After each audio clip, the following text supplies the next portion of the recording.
Hey, welcome back to another episode of Brothers of Build. I'm Clint. I'm Byron.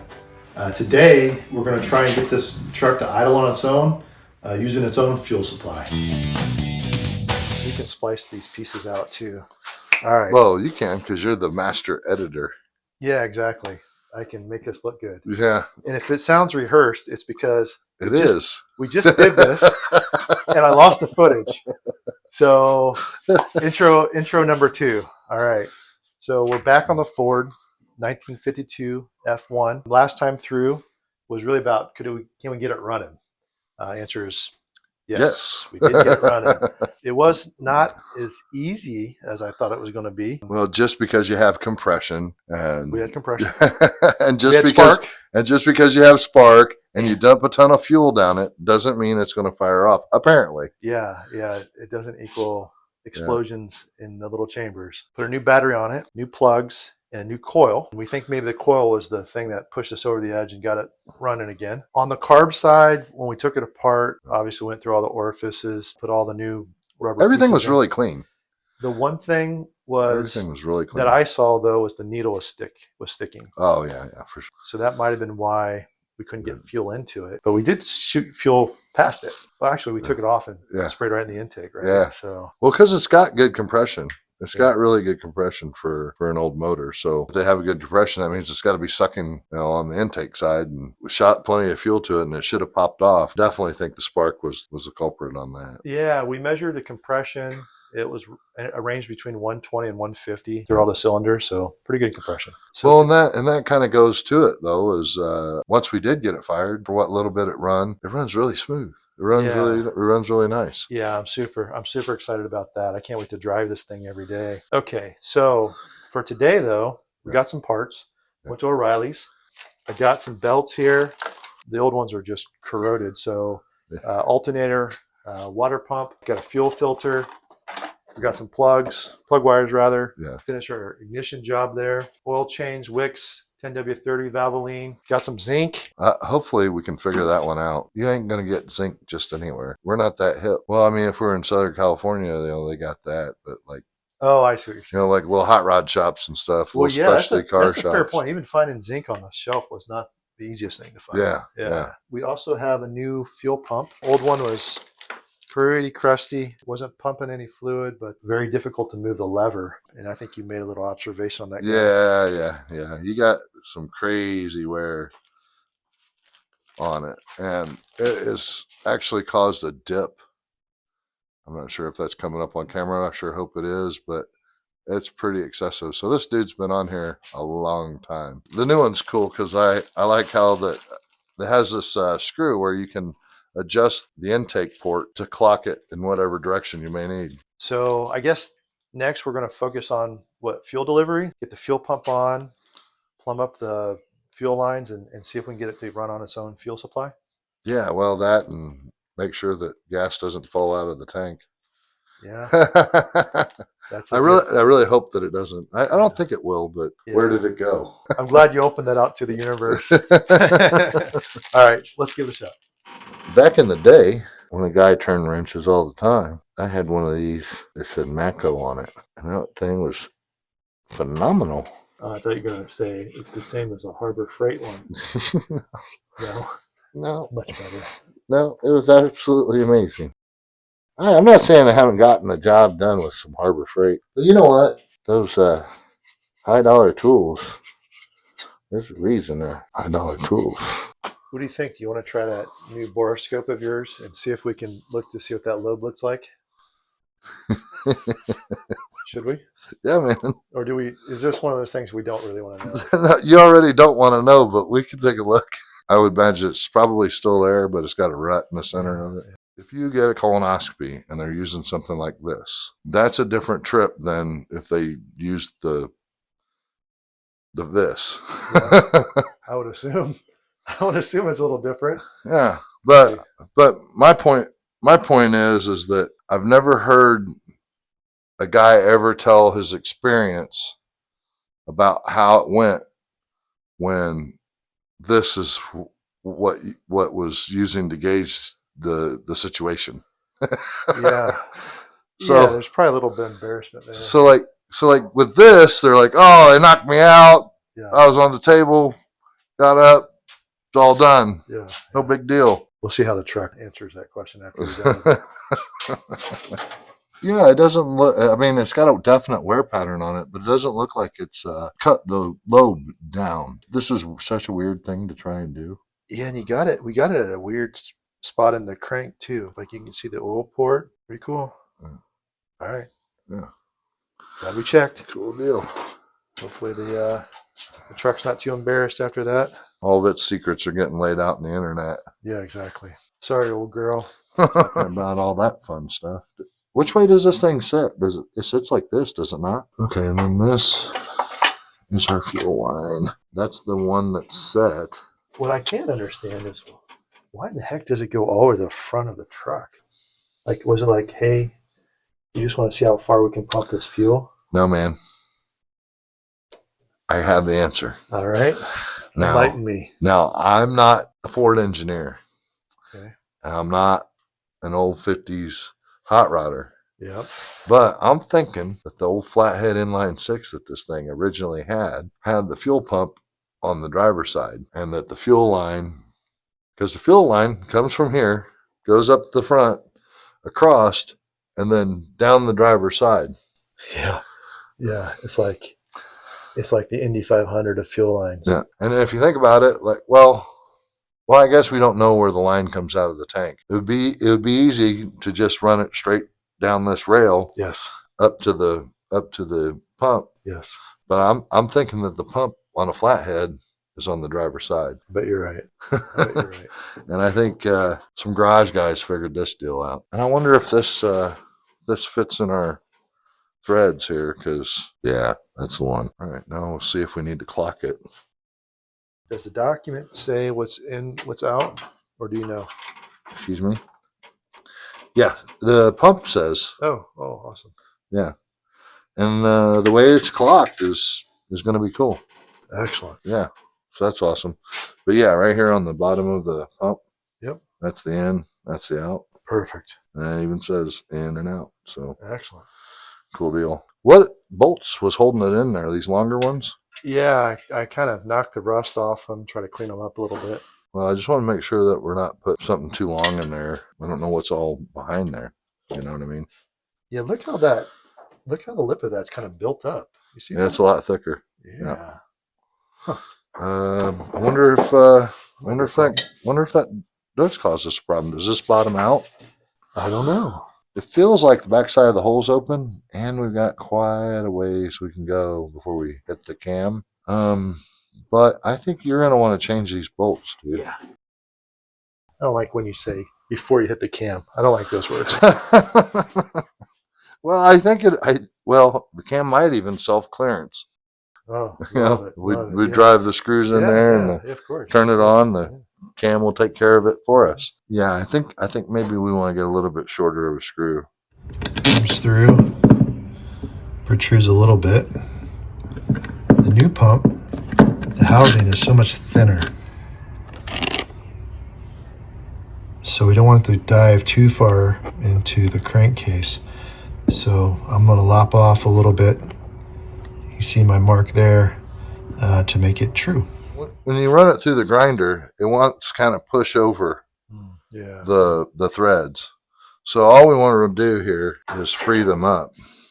So we're going to take a little ignition file and just run it around the thread a little bit to just straighten that shoulder back up. And I don't really understand why it does that, but it does do that. And before I go jamming this thing back in that block and screwing up those threads in there, I just like take a little bit of time here and straighten these up a bit. Perfection. Looking pretty good. We need to work on it a little bit more here. After Clint Boyd Connington the bolts for the fuel pump and got it installed, we moved on to the fuel tank. It is a stiff cord. That's some Viagra. Yeah, has some Viagra, yeah. At least. All right, man. We're going to check out this tank. See if we can do some do some fuel stuffs. I'm excited to see what's down in here. I hope nothing. Yeah. I hope. Empty's better. Ooh, that's kind of neat. Yeah, Let's see here. We gotta learn how to drive this thing. I see a bunch of rust. No, that's not rust, man. What are you talking about? I like your optimism. It's not rust. I mean, It smells it's like not, old. It it's smells not, like old it's gas. not real rust. It is definitely old gas. How do you drive? Oh, It's empty. I Is it made it. empty? I made it past the deal. It looks pretty doggone empty. I mean, empty. This is riveting footage. Yeah. This is the best part, man. It's almost like the Titanic. It looks empty to me. Yeah. I'm happy about that. And the Now I rust. hope it doesn't leak though. And the rust don't look too bad. No. It's all No, it's surface just rust. all surface stuff. I keep turning my phone as though I'm going to get a better angle. Yeah, turn your head a little bit too. Maybe put a little fuel in it and see if it doesn't leak on the ground. Yeah. But I think we should only do that after we get the carburetor worked out. Yeah, agreed. Yeah, we've spent some time and energy putting some new fuel system parts into this truck, but they're really designed not to run on ethanol. Thankfully, Wawa's moved nearby, and they have these blue pumps that have ethanol-free gas. So I'm going to put some in. Don't mind the safety cap here.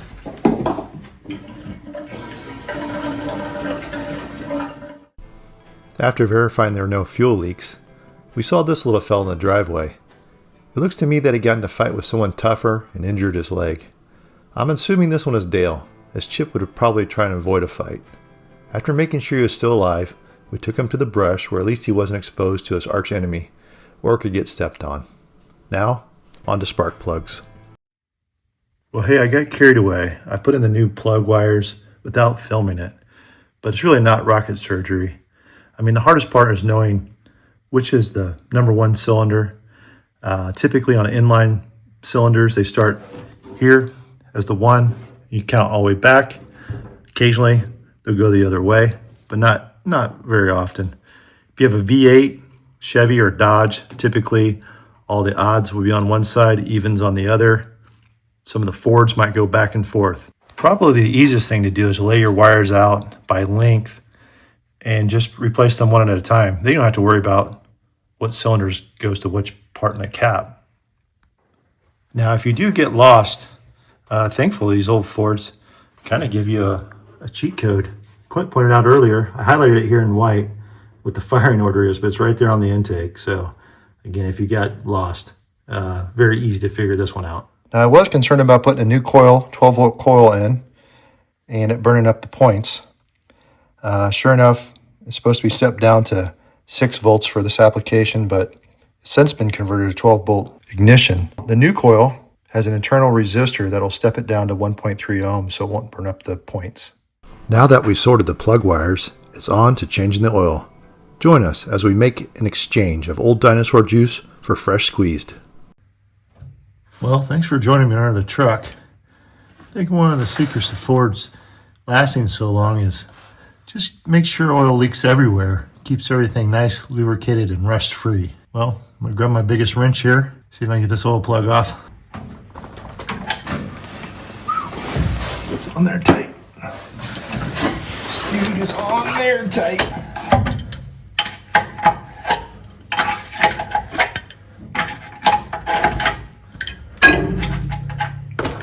Woo! All right. Well, it doesn't feel too runny or anything. Other than it being old, I think it's pretty good oil.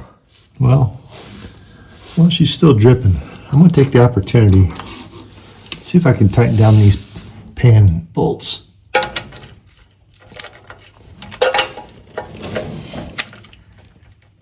Yeah, that one's a little loose there.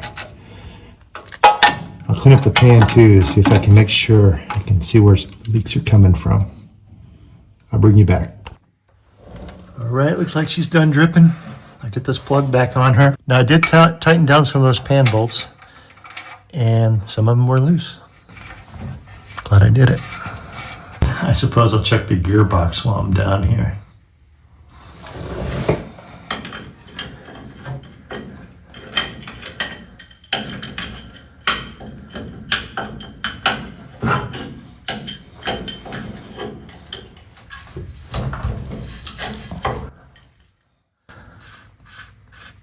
gearbox to see if it's got any fluid in it.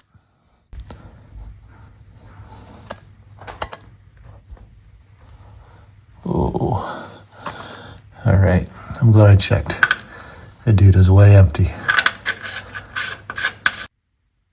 All right, when I went to check the oil in the gearbox, it was kind of low. So thankfully I got this shop manual here to help me out. Now, I bookmarked a page here. For the transmission, it says 140 in the summer, 90 in the winter. I couldn't find that exactly, but I did find this Lucas. 75 weight, 140. So we're going to give that a shot. Of course, we're going to use this hand pump to get it in there. Well, so I wired wheeled these guys. Kind of cool plug. It's kind of an M symbol on it. Those were okay. I'm wondering if one of these wasn't in all the way though, because the gunk was built up halfway on the threads. And I wonder if that's what was letting it leak. I don't know. Put it back in though. All right, I put a little tiny bit of gasket maker on there just to be sure.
Now I think part of Ford's plan to get oil everywhere was to put this cross member right in front of that oil filter. On second thought, maybe it wasn't Ford's plan. If you look here really closely, you can see where somebody, let's see here. Let me see if I can get you a better view. It's kind of hard to see here, but you can see where the frame was cut to make room for the 223's oil filter. It looks like if a T-Rex and a plasma cutter had a baby and it got hungry and took a bite out of the frame. At some point, I would redirect the oil filter by 90 degrees and then replace the missing piece of the frame. Now imagine that T-Rex plasma baby dinosaur just hatching from his mama's egg. Yeah, if he was going to take off an oil filter, I think this is how he'd do it.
This retainer this is an oiler. This oils showers the rockers with oil as it's running.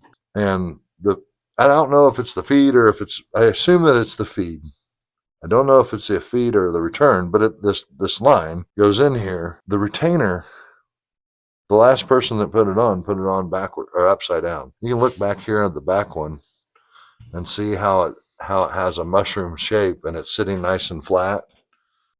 Whereas the one in the front here, hey, that line's not sitting quite down in it, and then the whole retainer's all flipped up and bulged out. We might want to flip that over while we have that off. I'm just surprised that they would put that on upside down and not realize something wasn't correct. This has got pinholes in it, and it uses it to shower the rockers. So it having a little bit of leakage there may not really be a big issue. Now our valve cover's kind of grungy.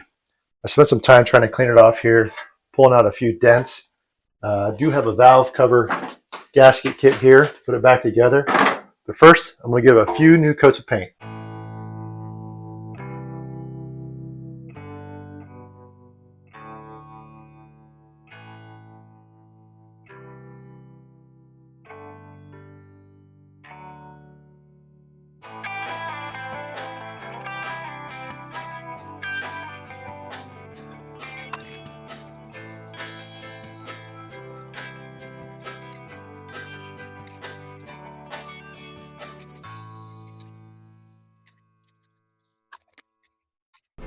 After cleaning, knocking out the big dents, and applying a few coats of Ford blue, don't ask me which blue, I finally finished. Except, Clint thought it looked like shit. And he's not wrong. But do I really want to do it again? Of course I do. Alright, let's see what we can do here. I'm not sure you can see that in the film very well, but there's a dent here. Pretty good size one here.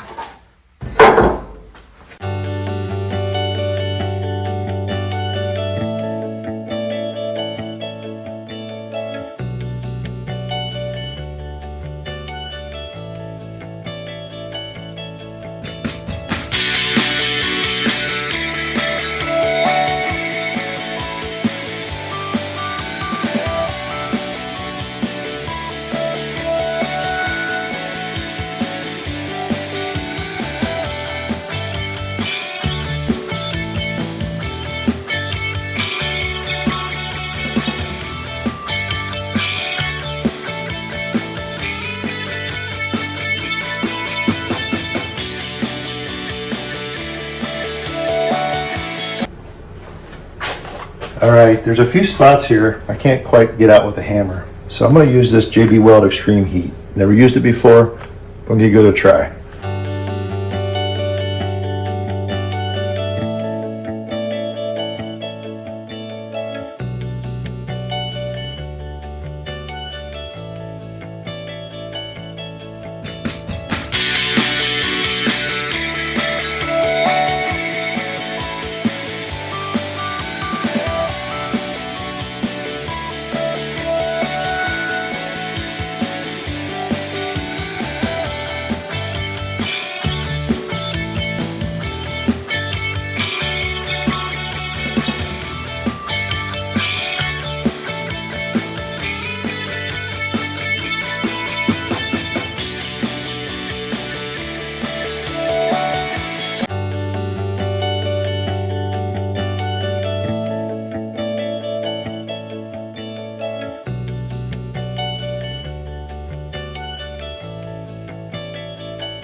After the Bondo hardened.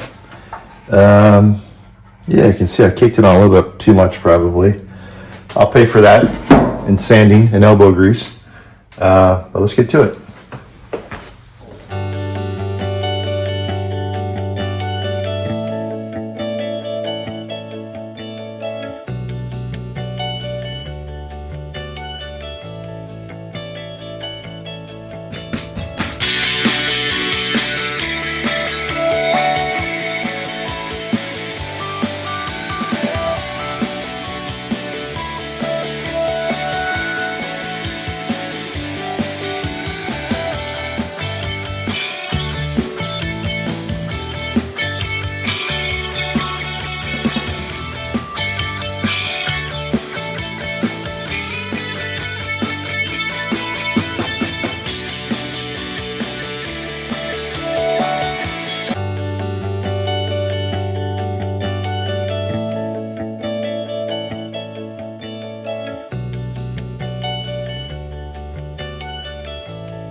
All right, back on the valve cover.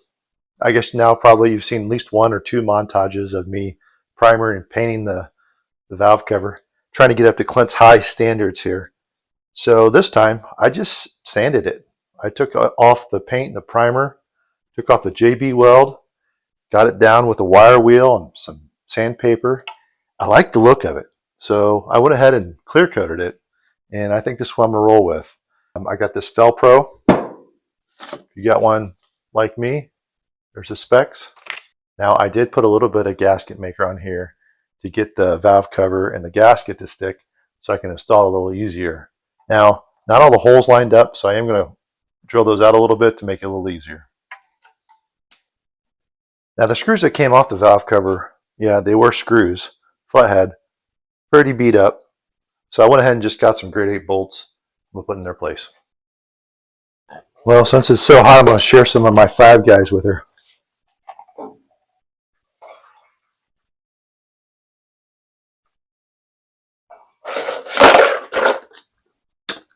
Yeah, that'd be good enough.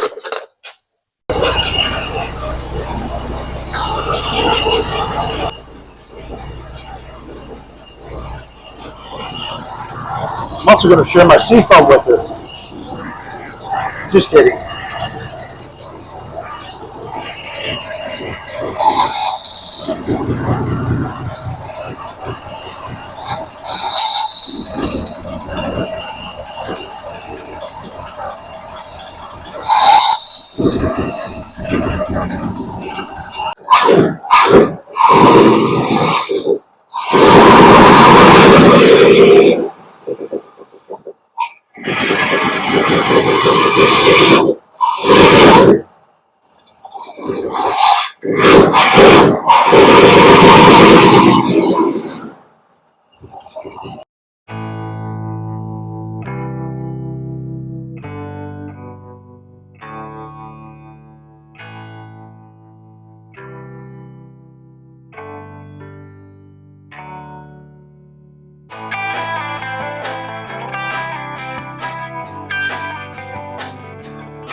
This wraps up another episode of Brothers of Bill. Thank you for watching. We always like to wrap up with what we learned today. Clint, what did you learn? I learned that if it comes in the kit, you probably need to put it in it. Yeah, I think that's a great lesson. We ended up putting the carburetor together, have it leaking. We tore it down again, put it back together, and got it right the second time. For me, I learned, hey, it's better to spend a little extra money and buy some better hose clamps. Fuel lines were a bit leaky, but we got her straightened out. Thanks again. We'll see you next time. Bye-bye.